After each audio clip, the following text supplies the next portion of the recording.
It was no fever dream. Today, US soccer made it real. Gregg Berhalter will lead the US men's national team into the 2026 World Cup cycle, and will end with a World Cup on home turf. He back to life like Kenny in South Park or Wesley in The Princess Bride. 6 months after his initial contract run out, Gregg will sign a new one. And at a press conference today in, of all places, Las Vegas, Berhalter back. And it was really a surreal city for all of this to go down. A razzle-dazzle city for a gent who's fairly lo-fi, low-affect, low-key. There was a meme going around last night that kind of summed up the surreal situ that surrounds us right now. Is the distracted boyfriend meme. US soccer was the boyfriend, and the girlfriend ignored and about to be discarded was labelled Gregg Berhalter, and the shiny new woman seizing our boyfriend's sudden attention also labelled Gregg Berhalter. How did we get here? You know, I've just come off the press conference in which US Soccer tried to explain this. I'm going to break down the reactions, but just to remind what's led us to this day. Last cycle, Gregg Berhalter inherited the team 13 months into the campaign, and his great gift throughout, when you speak to the players, many of them sincerely love Gregg. They see him as a gentleman who restored the good vibes back to a programme in such dire need for them after Jurgen Klinsmann and Bruce Arena led to that darkest of stains, the failure to qualify for World Cup 2018. And Gregg is a gent who really has brought his own experience to bear. He truly understands the mindset of many of these US players, the toil, the grind that they're experiencing in Europe. He understands that well. He lived that too. He sympathises.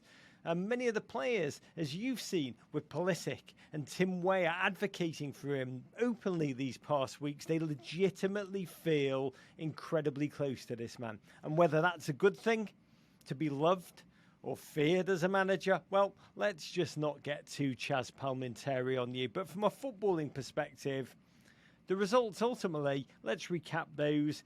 Gregg Berhalter won tenure, led to a round of 16 exit, 3 goals scored throughout the World Cup campaign, one beauty by Tim Weah that fleetingly made us dream against Wales, one off Christian Pulisic's crotch, and one fluke by Haji Wright. We were then outclassed by the Netherlands, Louis van Gaal flexing on us post-game, crowing about our tactical naivete and inability to adjust to his changes. Whatever lustre we garnered from that performance, that soon burnt off. Amidst Reynagate, the chaos of accusations, exposés, leadership conferences, revelations of teen, domestic violence by Gregg against his then girlfriend, now wife, an outside investigation and ensued, the departure of key front office leadership, the hiring of an outside consultant, an elaborate process that scanned the globe looking for the right leader, only to decide that that right leader emotionally, tactically, to lead the US men's national team to the 2026 World Cup, that would be the biggest thing ever to impact the game on the men's side in our nation's history, was right there in front of us all the time. What is this? What is this? Is this a teen rom-com in which Gregg is in the role of like Rachel Lee Cook, shaking down a hair at the end of She's All That? Oh, the one I loved was right there, right in front of my own eyes the whole time. Paul Rudd, he's my stepbrother, yeah, in Clueless, but who knew he was so cute? On last night's Paramount Plus broadcast reacting to this news, it was Clint Dempsey who said he could not understand how a 5-month process had landed the programme right back where it started. I'm confused by the decision, he said.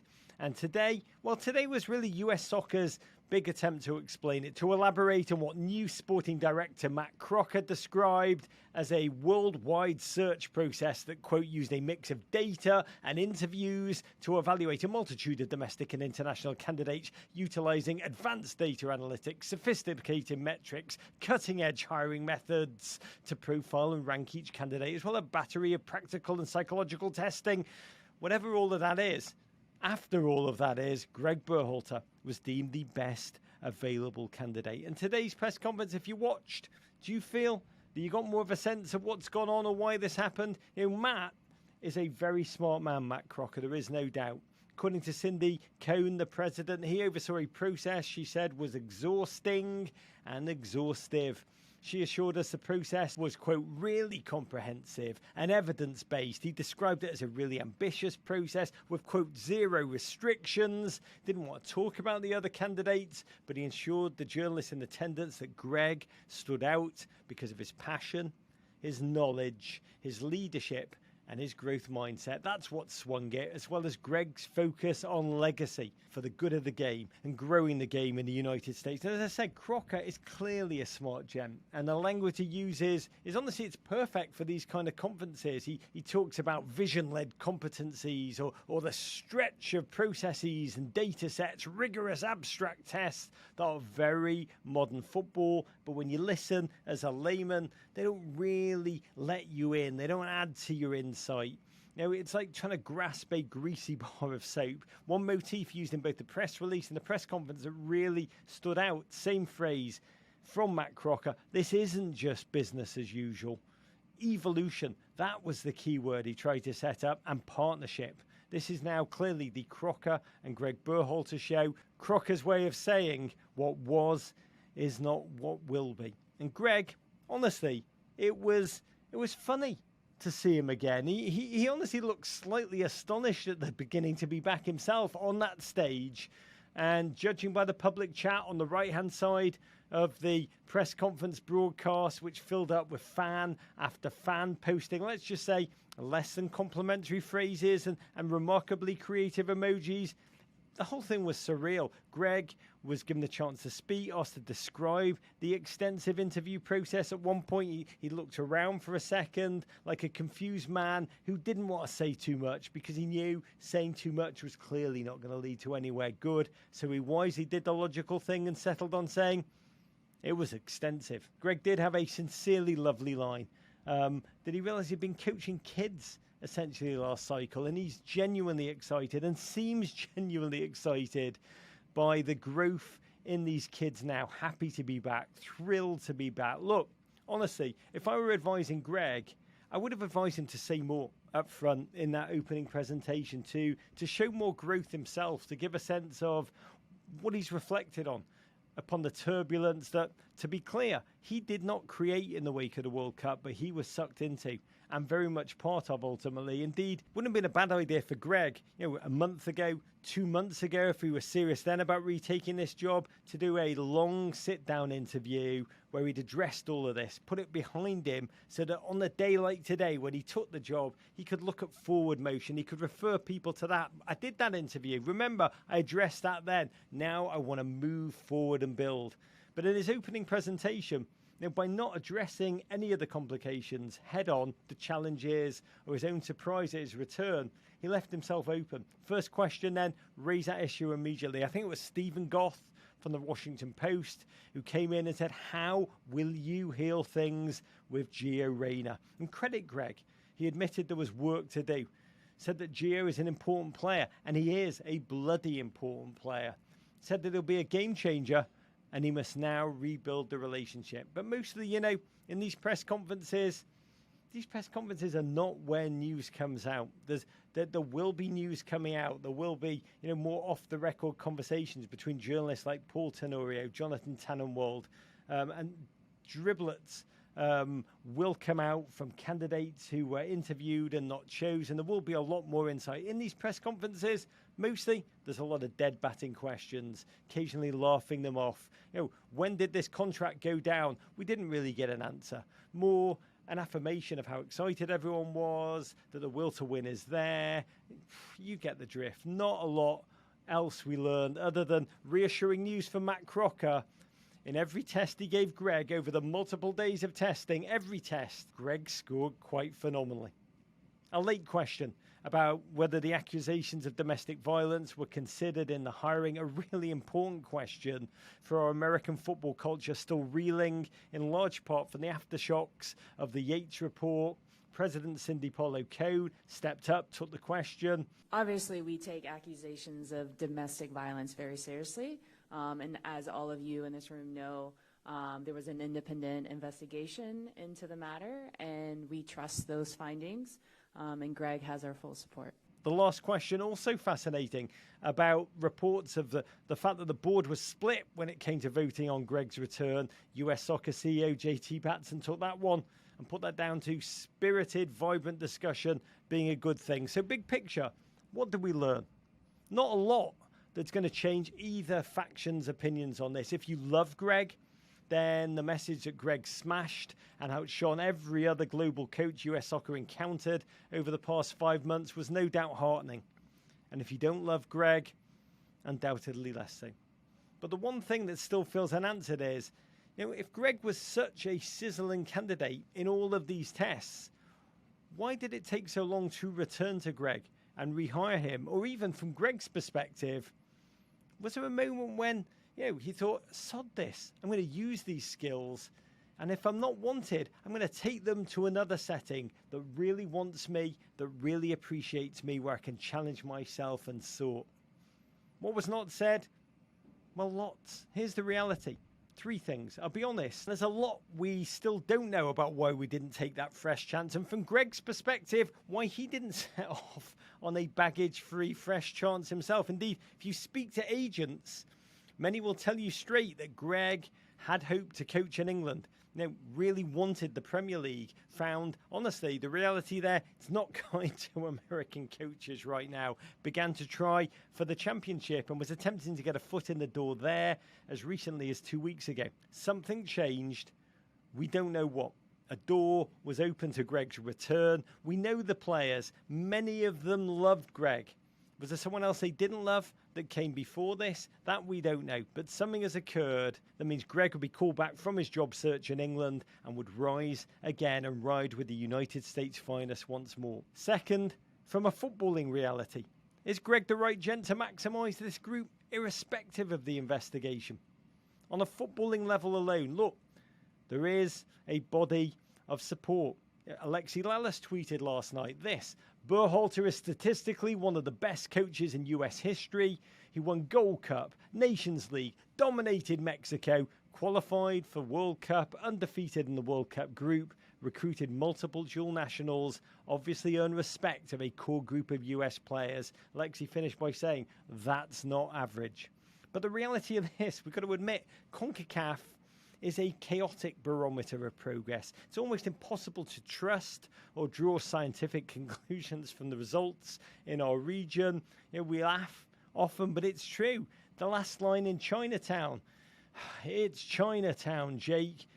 Say the same about CONCACAF. It's always CONCACAF, Jake. When you speak to the players that come here from Europe, like Mikel Antonio at Jamaica, he will tell you it's almost like playing another game. It's like another world. It is a completely different game of football. And the Nations League, yes, we won. But if you remember those performances, it was grinded out football in which we summoned unexpected goals in unexpected ways. And that Gold Cup, a competition so devalued its B and C strings in amongst the elite, what does that prove? What does that prove? And you look at non-CONCACAF opposition. Put the chart up, 6 wins, 4 losses, 7 draws. These were not always the greatest teams we played against either. Northern Ireland, Wales, Venezuela, Qatar. You can make the case Gregg is without a true signature win against a strong nation with anything fielded that approaches their A team. And in this nation, we've got to ask ourselves, what is success now? Ultimately, we are judged by World Cup performance. Is dominating a fast declining Mexico regionally what we truly measure ourselves by? And I say that, and I do feel this. We have little margin for error in all that's to come. It is hard to overstate just how much the World Cup 2026 performance matters. We need, by our own standards, to overachieve. Round of 16 exit, no matter how noble, that has got to feel like failure in this next cycle. Our nation, the widest possible audience on home turf, will be watching, will expect more. And we have to deliver it. To get there, Gregg needs to quickly mend some fences in that locker room. He acknowledged Gio, then later in the press conference, Ricardo Pepi, Zach Steffen. And if you've not seen Pepi last night on Paramount Plus, when he was told live on air that Gregg was going to be the next coach, and poor Gem, his demeanour, it just went from the joy of talking about his goal last night to you could see his mind spinning. And honestly, handle it about as well as can be expected. But I feel for him. And beyond that, the fans, this American fan base. Let's just say Gregg Berhalter aficionados are very much in the minority. Christian Pulisic acknowledged that even after praising Gregg during his victory message last night. He said, "Today is a testament to the work that Berhalter put into this team. If that's not evidence, then that's all right." This is the key part of the sentence here.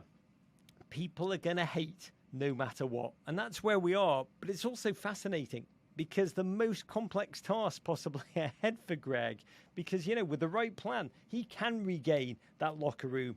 I expect him. He's a smart, emotional man. He will regain that locker room with the right plan again. And so few competitive, meaningful games between now and 2026. Surely we can continue to build on last night's terrific performance on the field, albeit against a Mexico in shambles, but I digress. But the fan thing, put it this way, in England, in the Premier League, when a manager loses the fan base, when he's lost the fans, as the commentators say, he's gone. That is the standard rule. The board measures that. Antonio Conte lost the Spurs fan base, gone. Graham Potter lost the Chelsea fan base, gone. Frank Lampard lost the Everton faithful, out of there. And here, we just appointed a manager who it can be argued has lost the fan base before signing his contract, albeit a second time around. And yes, many of the players love him. But this is a truly singular reality that is bloody rare in football. I have never seen it, but this is where we find ourselves. Gregg is our man now. That is the one thing we know for sure. No amount of fan memes or emojis creatively unleashed is going to change that. And the one thing I wish for after a insanely surreal, surprising, just occasionally it felt out of control 24 hours, is that he demonstrates in actions that the lessons of the last 6 months, which honestly must have been excruciating for him, for his wife, for his family to have gone through, that he demonstrates in action that he's learned for them. Show us, not tell us, because today the words were not yet publicly there.